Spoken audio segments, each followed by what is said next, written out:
सतप्रकाश जी से कि वो भी अपने दो शब्द कहें।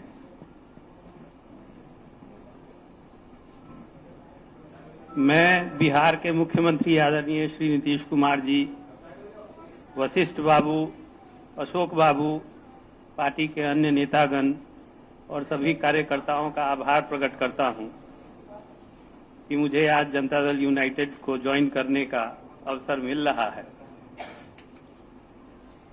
मेरी पारिवारिक पृष्ठभूमि राजनीतिक रही है, लेकिन मेरे परिवार के सिर्फ एक व्यक्ति, मेरे पिताजी, राजनीति में सक्रिय थे और उनका मानना था कि राजनीतिक जीवन में परिवार के एक व्यक्ति को ही होना चाहिए।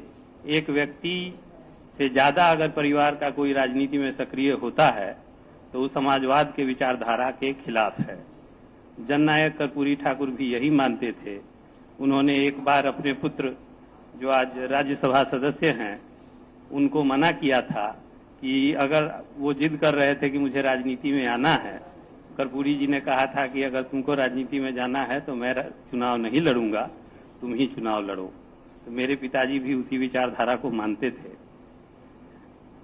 मेरे पिताजी को जो बीमारी हुई और उनकी जो तबीयत खराब हुई, उसके बाद उस समय तक मेरा राजनीति में आने का कोई विचार नहीं था, लेकिन अंतिम दिनों में उन्होंने जो चिट्ठी लिखी उसके बाद और उनके इशारा, उन्होंने सीधे तो नहीं कहा, लेकिन उन्होंने इशारा किया कि उनका जो बचा हुआ काम है वैशाली में और ऐसे भी जो समाज को लेकर के वो काम करते रहते थे, उसको आगे बढ़ाना जरूरी है और उन्होंने इशारा किया था कि मैं राजनीति में आऊं।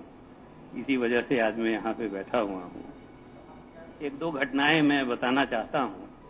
पिछले लोकसभा चुनाव में जब चुनाव हो रहा था और उनकी पार्टी राष्ट्रीय जनता दल के मैनिफेस्टो में था कि गरीब सवर्ण आरक्षण का वो सपोर्ट करते हैं और 15% आरक्षण के हिमायती हैं।